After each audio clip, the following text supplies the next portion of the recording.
Hi everyone. In my last video I started to talk about why choosing a slower, simpler, gentler life is something that Tom and I have discovered is more important to us than a lot of other things. And in that video I shared some of the ways we already live more slowly, but if I'm being quite honest, those are things that already come quite easily to us. Those are things we already do naturally. They weren't any particular challenge for us to build into our lives, but we are becoming very aware that there are other ways that we want to simplify our lives, other ways that we want to slow down that we don't already do, that would be more challenging to build into our routines and our rhythms, but something we both agree we want to work on to improve our quality of life. One of the things I've quickly realised is that slowing down and living more gently is absolutely nothing to do with trying to avoid bigger responsibilities and commitments. I was in the headspace for a very long time that I couldn't possibly live slowly because of how demanding my responsibilities and my work are. But on reflection, and when I made that previous video, it was quite clear to see that we were already doing things that for some people would be considered a very slow way of living and a very gentle way of living, not putting too much pressure on ourselves and living quite comfortably in the quiet of our own home a lot of the time. We can't just avoid big responsibilities, and so if a slower and gentler life is something you're looking to work towards, then that's going to be done in the small things you can introduce into your life and do every day, and find those rhythms that encourage you to slow down and allow you to be a bit more gentle with yourself. And so in this video I wanted to share 3 further things that Tom and I are going to try to do in order to slow down even more, be a little bit more gentle on ourselves, particularly during this dark and cold season where we lack a little bit of motivation and as a result can end up feeling a bit guilty about that. We want to listen more to what our bodies are telling us in order to not put so much pressure on ourselves. And so feel free to come along on this journey with me.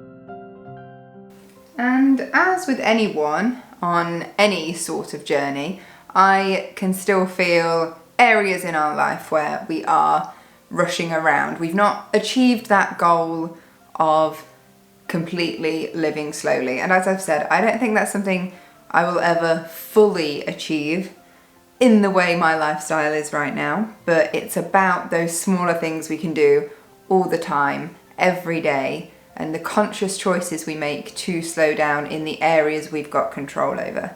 And one area Tom and I have been talking about lately is family and friends and going to visit them. Tom and I are very much home birds. We like to be at home, and the next best thing for us beyond that, if we're not at home comfortable in our own space, which is our preferred place to be for both of us. If we could choose anywhere in the world to be, it would be comfortable, safe and at home. But second to that would be with our parents or grandparents at their houses. It's almost like an extension of our own home. And spending time with our parents and grandparents is something we both really love to do, and it's something we consider time well spent when we get to do it. It's not only amazing for communication and maintaining those relationships, it's something that's good for our well-being as well. And like I've said, because it's almost like an extension of our own home, we are typically rested whilst we are there, and there's no pressure. It's a very relaxed environment, but one thing we do notice that we do, despite the fact that we love to spend time with our parents and grandparents, is clock watch. We're constantly looking at the clock and we're constantly checking the time because we're very aware that there's always something to get home to get back to, something that needs doing, somewhere we need to be, and there's a lot of demand on our time in that respect. And that's something I think is very new to, not new as a concept, but new to this society and the type of world we live in now, that's different from when we were growing up. I can remember either on a Saturday or a Sunday, me and my sister would go to my grandparents with my mum or with both of my parents, and we'd be there all day until it got dark, until it got to the evening, and we might have lunch there or dinner there, and then at the end of the evening we'd go home and we'd get ready for bed, and that would be the day. There was no rushing to get home. Going to see parents or grandparents was like an entire day out in itself, and that's just not a luxury. I don't think that we're adults now and we're not the children, that we have allowed ourselves. We are constantly looking at the clock, or we're constantly, when we're in the car on the way, we're thinking, right, well, we're going to get there at 12, but we've got to be at the next place by 3, so if we leave there at 2:30, and it's like we're designating these little bits of time to the people that mean the most to us, and to something that we actually enjoy doing. It's not like we're in a rush to get out of the door because we're not enjoying ourselves. It's because of these other demands on our time. And we really want to spend more time over the coming weeks and months and hopefully make that a natural routine for us, that when we're spending time with friends and family, we're not booking in something immediately straight after, that we've got time, that we don't need to rush, that we can be present and enjoy that moment. And just yesterday I was at a friend's house for a catch up, and there were 4 of us there, and we'd originally planned to meet at 10, but one of us had to leave to be at their next thing that they'd got booked in by 12, so it was kind of an understanding that it was like a 10 to 12 thing. And so I told Tom I'll be home by 12. He went out and ran some errands for himself, and it got to 12 o'clock, and I noticed it got to 12 o'clock and that one person had left, but the other 2 of us that were still there at my friend's house were sort of not making any effort to follow her out the door. We sort of settled back in, we had another cup of tea, and at that point I told myself, I'm having a great time here, which isn't very typical for me in social situations. It was lovely, it was calm. My friend only lives up the road, so that was really easy for me. And because it was at her house, and her house is such a lovely, relaxed environment, that I was having a great time and I was with my friends and it was in a safe space, and I just wasn't in any hurry to get home. And in my head, all I had to do was some chores when I got home and film a video, which I thought, you know what, that can wait. There's time, there will be time tomorrow. And actually I got home later and still did my chores anyway, because having that social interaction put me in a really good mood, that I was then able to put some music on and potter about the house and do some cleaning. But I just let myself have that time and enjoy that moment and live presently in the moment, and it was a really lovely time. And so rather than rushing home at 12 before, you know, we'd exhausted all our conversation, I ended up staying there till after 4 o'clock. Hours longer than I'd planned, but it was really worthwhile.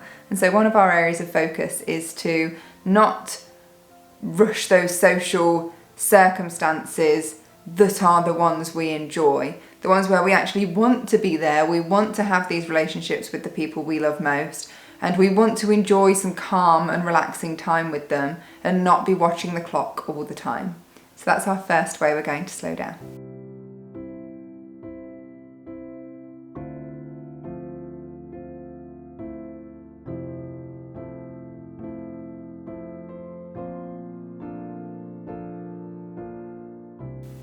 The next thing that I want to do less of is doom scrolling. And I know a lot of us say that we want to cut out doom scrolling, and I think it's one of those things that's easier said than done. It requires so little concentration, and when you're coming in after a busy day, and if you find yourself, you've landed on the sofa, then the easiest thing to do is pick up your phone and start doom scrolling. And recently when I took a trip, when I reached for my phone and I sort of automatically went to either TikTok or YouTube to watch shorts, my brain was telling me, you came here to be away from this. And on that first night, I put my phone away in a drawer. I thought, if I don't look at it, then maybe I won't be tempted to doom scroll. But it's very easy to do, and I think because it doesn't require effort on our part. But so many of us then say that our minds feel chaotic, like there's lots of voices, we don't have time to do the things that we want to do. And I think for many of us, if we look at our doom scrolling time, then we could probably free up some time to do the things that we want to do. I think for me, my main doom scrolling time is right before bed, and then I always say that I haven't got time to read a book, and so I'm now working at exchanging that doom scrolling time before bed to my reading time. And some people would say that their doom scrolling time is their unwinding time, because as I've already said, it requires that very minimal effort and concentration on our part, that for some people that is a way to relax, sit on the sofa and just sort of mindlessly scroll, and we've all been there. For me, I was thinking, I want that time back, but specifically, I don't want that time back to be more productive. I don't want that time back to do any extra work. I don't want that time back to do any extra jobs. I want that time back for things for me, for things that makes it feel like I've got more time so I can live slower and more gently. Things like reading the books that are currently on my reading list that I'm partway through. Things like going for a walk, taking a bath, working on some crafts, which is why I'm on the floor in this messy area at the moment, which I know is only a temporary mess because it's where I've been doing some crafty bits, and it will be tidied away soon when I'm done. Things like pausing to spend more time in thought, maybe even in meditation if that's something you'd like to do, or in prayer, stopping to even just do nothing, just to be able to sit and be in the quiet and not to have all those voices and all the noise from the day in your head. Or if it suits you, even spending a little time with some cutie little animals. I think she's grown quite a lot since the last time she was in one of my videos. Haven't you? I must admit that's quite therapeutic.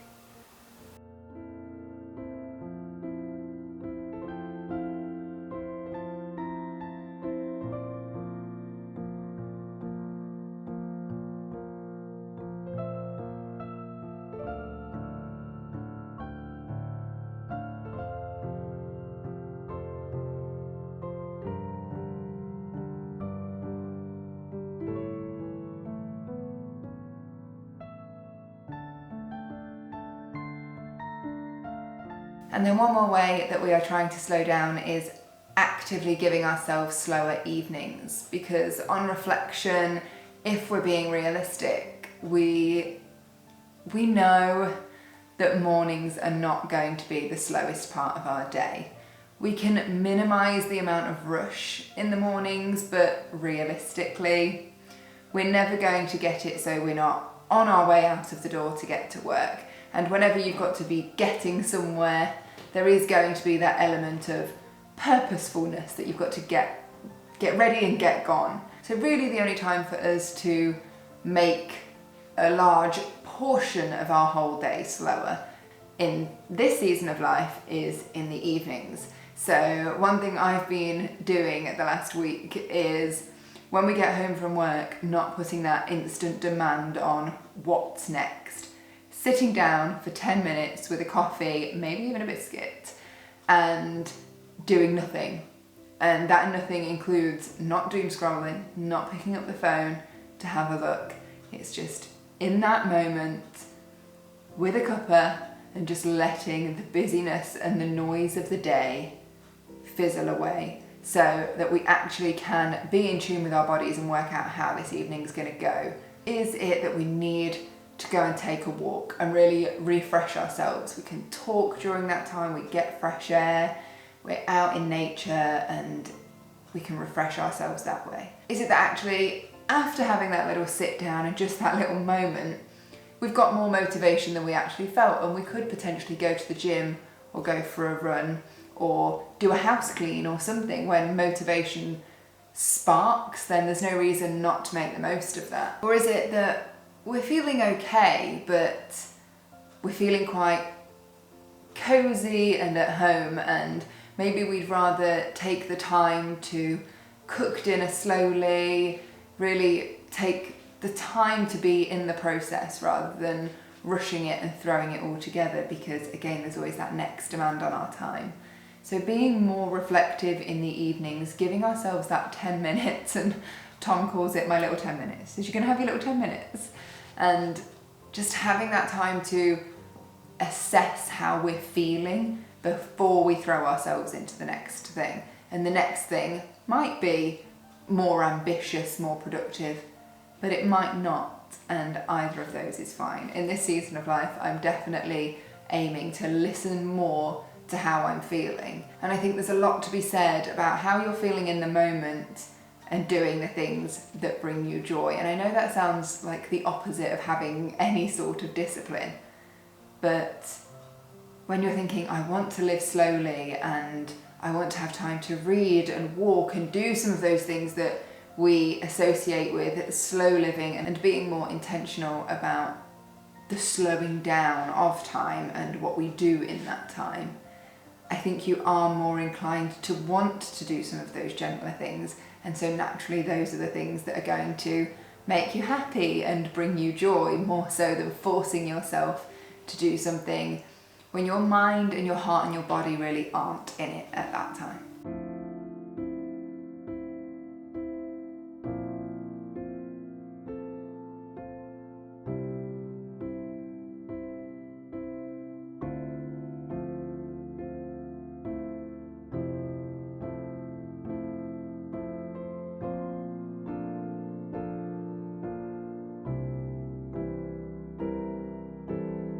And so those tiny changes are going to be our starting point to give back more to ourselves in terms of our time spent living slower and gentler, listening to ourselves a little bit more. And you may have noticed I'm not here with all the answers. I'm very new to this, but I'm also very much of the mindset that if you want to live slowly in a busy modern life, it's not something that comes naturally anymore.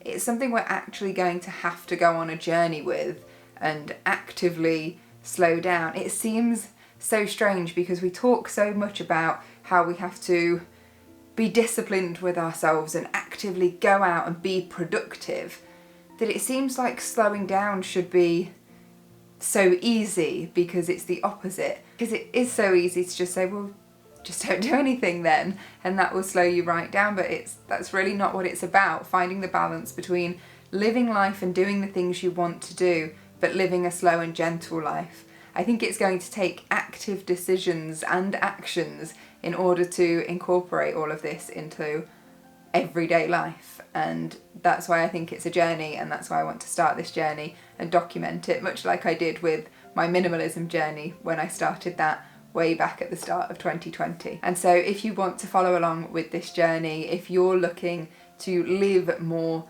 simply, more naturally, more gently, then you're more than welcome to follow along and share your experiences in the comments, and we'll keep each other up to date with how we're getting on. Thank you so much for watching this video. I'll see you in another one very soon. God bless. Take care.